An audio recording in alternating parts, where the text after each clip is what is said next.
Bueno, buenas a todos nuevamente. Si les parece, empezamos. Si me dan alguna indicación de que podemos empezar, ya están. Sí, sí, profe, cuando quiera.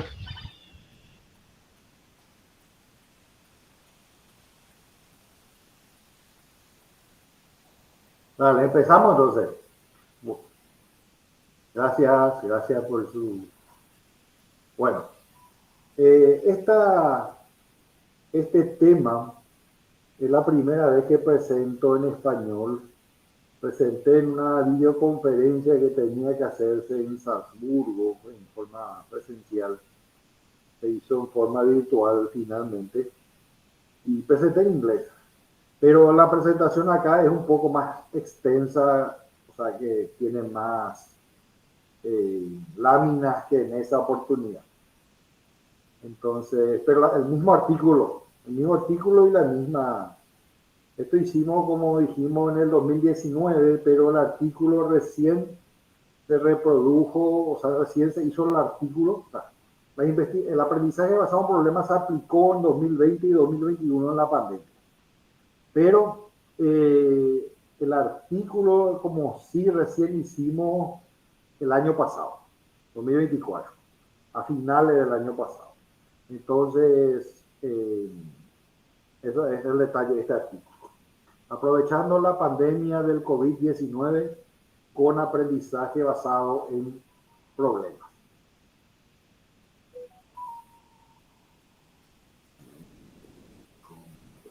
Quiero disminuir. Ante la llegada del coronavirus en el Paraguay, ¿verdad? Y debió someterse a un estado de cuarentena a fin de evitar contagios masivos causados por la misma. Si bien es sabido que el sistema hospitalario en el Paraguay no está en óptimas condiciones para llegar a enfrentar contagios masivos, lo cual pudo causar un colapso en los servicios de atención hospitalarios a la comunidad afectada por la enfermedad.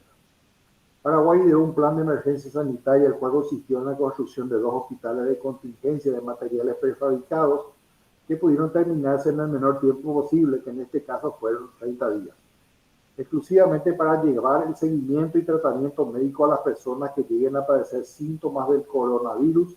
Además, en un futuro también podrá ser utilizado en otros casos de emergencia. Esto está enfocado en la época en que se hizo esto, por eso no está en tiempo pasado. Otros casos de emergencia, como por ejemplo epidemias, pandemias, casos de enfermedades respiratorias. Para los de la cátedra fue un desafío contribuir en dicho momento con el mejor conocimiento, investigando para paliar los difíciles momentos que nos hizo pasar la pandemia. Se realizaron clases virtuales organizadas por el Departamento de Innovación Docente de la Facultad de Ingeniería, donde en metodologías activas se desarrolló un módulo sobre aprendizaje basado en problemas. Aproveché esa capacitación, yo ni idea tenía. En nuestro caso, yo dije, vamos a utilizar porque no sé qué otra estrategia para nuestros alumnos y me parece lo mejor en aquel momento.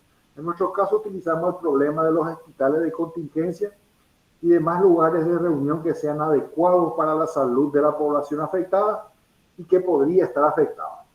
Por lo que se planteó el problema de analizar las estructuras provisorias que se estaban iniciando, qué materiales utilizar para tener los mejores ambientes, menos transmisores del virus, de modo a contribuir y aprender al mismo tiempo. Las instrucciones fueron las siguientes, subidas al Classroom. Muchas veces se necesita planificar una obra con materiales no tradicionales que sean fáciles de colocar en tiempo y forma, por lo que la parte de aprendizaje basado en solución de problemas para el caso de hospitales de contingencia por causa de la pandemia, se le pidió que investiguen los materiales que utilizaron, indicar las facilidades de colocación que presentan y las propiedades mecánicas, físicas y químicas que deben tener en su estructura, ya sea cimentación, pilares, paredes, techo, abertura, entre otros. También explicar algo sobre los muebles, camas y algo sobre las instalaciones previstas para los equipos como balones de oxígeno, respiradores artificiales, mascarillas, trajes de bioseguridad, diciendo qué materiales y tecnologías se usan. Se le pidió presenten en Word y añadir imagen. También se le pidió el ¿cómo se dice? El tamaño de letra y el espaciamiento, para que haga en 6 a 12 hojas. Esto es lo que les mostré hace rato, las 6 fases y la séptima, que es el modo COVID de vivir, ¿verdad? Que parecía que en aquella época iba a ser eterno. Entonces, primero una fase de situación en la que el docente plantea la problemática del COVID-19 y la necesidad de nuevos hospitales, los hechos que no tenemos hospitales preparados, que se podía contaminar la gente que estaba por otras causas de enfermedades en el hospital. La fase 3, las ideas, donde participaron todos los alumnos. En realidad yo ya hasta la fase 3 le presenté a sí mismo. Después, cuando hablamos con ellos recién en la fase 4, ahí tuvimos una idea, hablamos juntos, recién ahí ellos se hicieron, ¿cómo se dice? No sé qué hicieron, se animaron a dar su idea, ¿verdad? Es decir, en la fase 4. Entonces, se dijeron la construcción tradicional, ellos, y bueno, se les buscó que investiguen en la fase 5 las posibilidades de instalar estructuras permanentes o industrializadas, qué materiales utilizar, qué materiales son limpiables como para que el ambiente no sea tóxico, no hace falta que sea fácil de limpiar, y bueno, cosas así que ellos estuvieron viendo en esta fase 5. Y en la fase 6 es donde el profesor, yo hablé en base a lo que ellos contestaron en este aprendizaje basado en problemas. Entonces, ellos, acá reproduzco algunas de las respuestas que ellos me dieron por considerar que para el tercer semestre de una carrera civil, donde no tenían conocimiento ni de resistencia de materiales, Entonces, sin embargo, los datos que aportaron fueron bastante interesantes. Eso es lo que quiero rescatar de esto. Entonces ellos planificaron, diseñaron y construyeron. Para hacer un hospital, qué hay que hacer? Ya de entrada ya está muy bien eso, ¿verdad? Cuando un centro de salud es construido, se prevé una futura remodelación o expansión según la situación. El equipo encargado responsable de que dicho proyecto se lleve a cabo lo más ordenado posible, teniendo un desempeño óptimo y que se refleje en el trabajo. Consideraciones importantes: tener una comprensión clara y precisa sobre la visión que tiene el hospital y los servicios que se ofrecen en ese departamento se aplican a esta visión de hospital y de situación. Mantener un buen enfoque de organización para examinar si los nuevos modelos de prestación de atención y ejecución de proyectos requieren un enfoque organizativo diferente para el equipo. O sea, si el hospital va a ser de contingencia, provisorio, etcétera, entonces no es lo mismo que un hospital tradicional. Asegurarse de tener un buen manejo de los servicios básicos que el hospital debe proporcionar para cumplir con la carga de proyectos de capital del hospital. Sistema prefabricado para hospitales y equipamiento. Uno de los sistemas es prefabricado en vidrio y acero inoxidable para salas de cirugía, unidades de cuidado intensivo y laboratorio. Es diseñado con un sistema reticulado modular y registrable tanto en muros como en plafón. El sistema de construcción cumple con todos los requisitos médicos y estructurales. El sistema integra la preparación de muros como plafón, etcétera, gases medicinales, fontanería sería agua corriente, desagüe cloacal, puertas automáticas, ventanas, equipos médicos, columnas de quirófano. Ahí pusieron los equipos, todo, brazos articulados, lámparas, megascopio, paneles de control, protección contra el fuego, aislamiento acústico, que sea hermético, protección contra la radiología, ¿verdad? Contra la energía atómica de los rayos X, etcétera. Entonces, todo esto estructuraron, pusieron luminarias, puertas, propiedades de los materiales, bueno. Entonces dijeron en qué consistían los módulos que iban colocando, que se pueden poner hasta 3 pisos, ¿verdad? Al final se hizo 1, ¿verdad? En función de las dimensiones, ensamblar estructuras, uniones mecánicas, cómo debían ir estas, qué aluminio se iba a usar, por ejemplo, en algunos casos, qué tipo de aluminio, resistencia, que tenía que aguantar el viento 140 kilómetros por hora, el nivel de fuego, de respuesta de 30 minutos, 30 RI 30, ¿verdad? Nieve estándar, 0,5 kilonewton por metro cuadrado, las condiciones climáticas que aguantaría, ¿verdad? Bueno, esos son lo que ellos averiguaron por la red, ¿verdad? Datos sobre cuánto cuesta y qué beneficia el diseño de áreas hospitalarias. Por ejemplo, $500,000 por cama en comparación a 1,5 millones por cama. O sea, la mitad a un tercio del costo de una construcción tradicional iba a ser por el prefabricado. Entonces es mucho más rápido, 6 a 9 meses con respecto a 5 o 8 años. En realidad llevó un mes ahí construir ese en un piso, ¿verdad? El hospital llegó al sitio equipado y abastecido con suministros médicos capaz de ser desplegado operativo en solo 2 semanas. Esto en el mundo, en una semana ya tenía ya el módulo del hospital.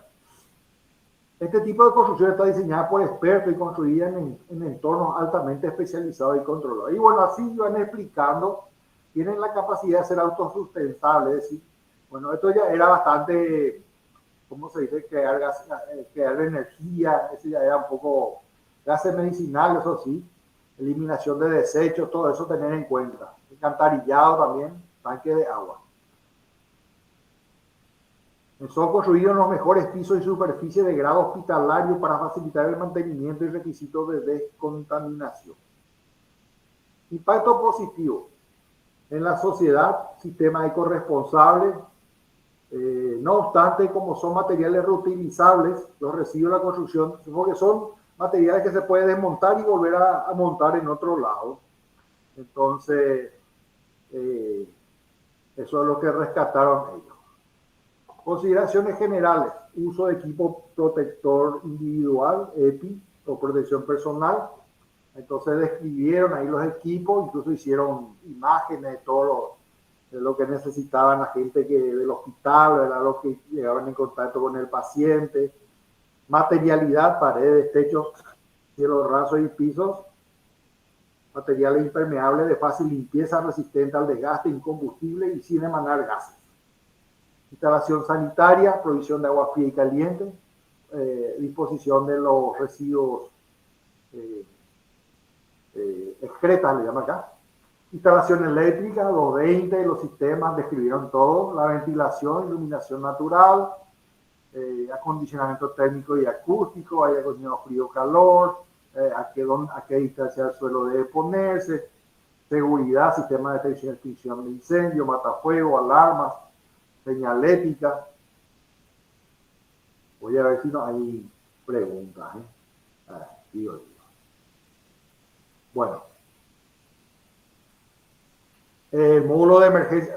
Hicieron un hospital móvil, o sea que esto es hacer, por ejemplo, en un vehículo, en un camión, hacer un hospital móvil o tener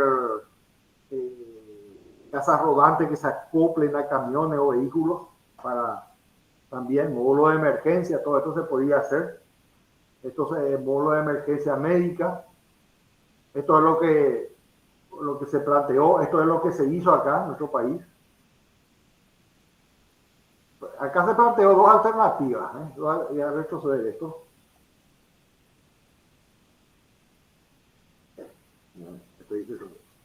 Esto. Acá se planteó 2 alternativas. ¿Dónde me fui?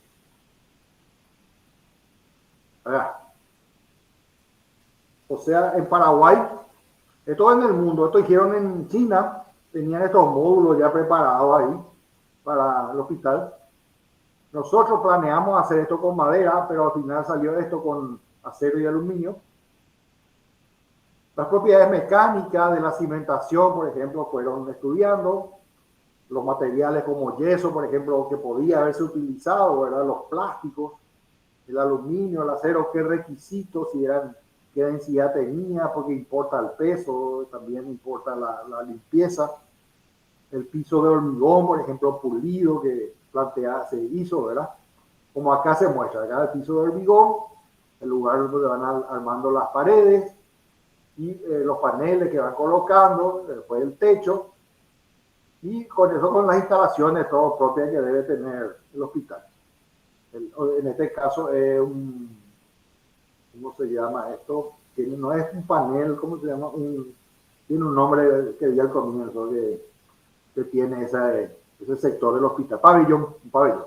Bueno, entonces acá dice las ventajas: aislación térmica, resistencia estructural, acústico, hidrófugo, eficaz encerramiento horizontal, resistencia al fuego, etcétera. Fundaciones, reduce las fundaciones, aligera la estructura, menos peso para el terreno, menos peso para los materiales que se traen.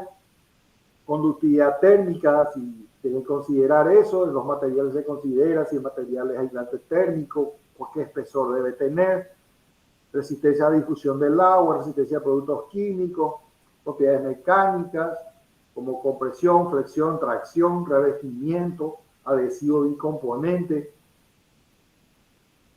Y bueno, acá podemos ver, se presentan los resultados antes y durante y después de la pandemia. Vale decir que antes de la misma, el trabajo práctico valía 1/7 de la nota final. O sea que de la nota final teníamos, a ver, un poquito, si alguien me saca después el porcentaje, ¿verdad? No tengo acá mi calculadora, 1/7. Y el restante 6/7 eran 2 exámenes parciales y el final, era el otro 30%. O sea que ese 10% nomás valía el trabajo previo. Y eso ya incluía el laboratorio y todo. Pero en ese caso, el laboratorio era todo virtual, nomás ahí grabamos los videos también. Bueno, durante la pandemia, en la facultad ahí se tomó 4 parciales, se permitió tomar, de modo a abarcar el programa. Se perdió un semestre ahí. Entonces, se tomó 4 parciales, porque primero se capacitó, se esperó que se capaciten todos en las herramientas digitales, ¿verdad? Y tanto alumnos como docentes, y después recién entonces se pudo desarrollar bien las clases. Entonces 4 parciales hubo, y esos parciales había una forma que, por un reglamento académico, que ese parcial uno podía incluir los trabajos prácticos como parte del parcial. Y había una estrategia. Y la estrategia que yo implementé fue que el examen final, el examen parcial, perdón, se iba a tomar también su trabajo práctico como en consideración, pero para eso había una pregunta de 2, 3 puntos en el cual, o 4 puntos, que él tenía que explicar en qué consistía su trabajo, qué era lo más importante de su trabajo. Entonces, mediante eso, vincular al examen los puntos del trabajo práctico. Eso era en la pandemia, fue una medida de emergencia, pero hoy en día, por ejemplo, se nos da al docente, eso era automático, tenía que darse ese 1/7, ¿no? Pero después de la pandemia, ahora se nos da a los docentes un reglamento académico desde el año pasado, ahí en Fibula siempre. Acá tenemos bastante beneficioso en la Facultad de Ciencias y Tecnología, porque es 20% es el trabajo práctico y todo lo que se hace en la cátedra de proceso, 20 el primer parcial y 20 el segundo parcial, o sea, 1/3 vale. Y eso también vale ahora en ingeniería en mi cátedra, porque el docente puede poner que vale 20, vale 10. En mi cátedra vale 34%. Y los otros, el parcial 33, el parcial 1 y el parcial 2 también 33%, así suma 100%. Y después va al final, pero ya va al final con que vale también su puntaje de proceso. Bueno, esto fue toda una discusión y se modificó todo el programa, ¿cómo se llama? El reglamento académico para eso. Después sacamos una evaluación. ¿Se acuerdan que yo evalúo siempre así los cursos, los niveles, verdad? Desde el 2015 hasta el 2023, segundo ciclo. Bueno, entonces, acá los que aprobaron, casi cerca del 100% aprobaron. Y los que sacaron 5, vamos a poner acá en la pandemia de 2020, 2021, están acá. Sacaron demasiados 5. Entonces, ¿qué yo hice? Yo hice un ajuste de su, ¿cómo se dice? De su calificación.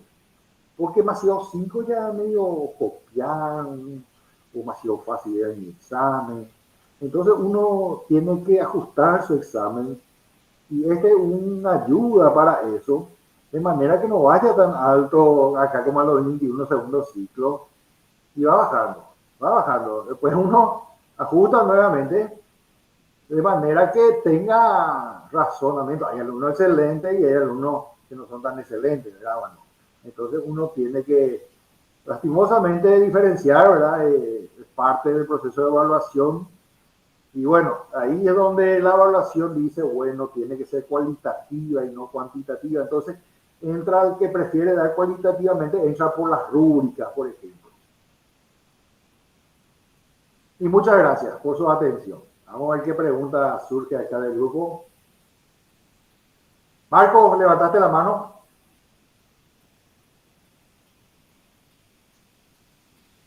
Marco Morales, ¿levantaste o está nomás de hace rato ya? Tu mano levantada.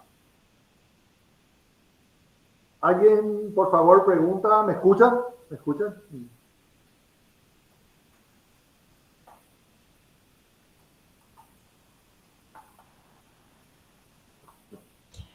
Sí, profe, se te escucha muy bien.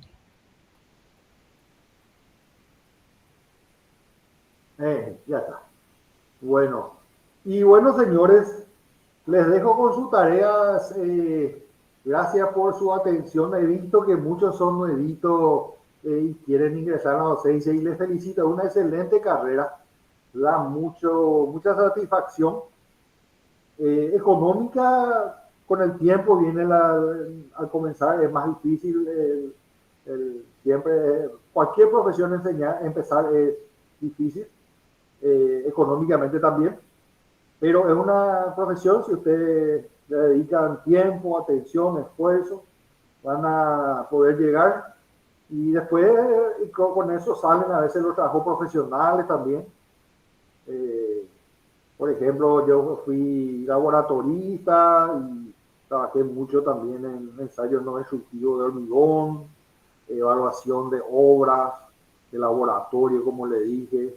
Entonces, bueno, todo me salió gracias a que me dediqué a la tecnología del hormigón y también a la oportunidad de docente, ¿verdad? También que después hice mi doctorado en educación y me llaman en eso. Aparte que también en evaluación de impacto ambiental también hicimos algunas obras importantes.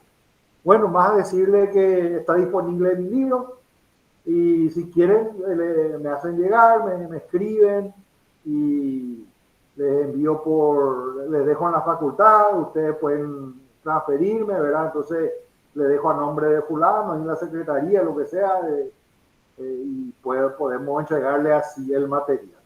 Entonces, muchísimas gracias por su atención y bueno, gracias a ustedes, ahí está.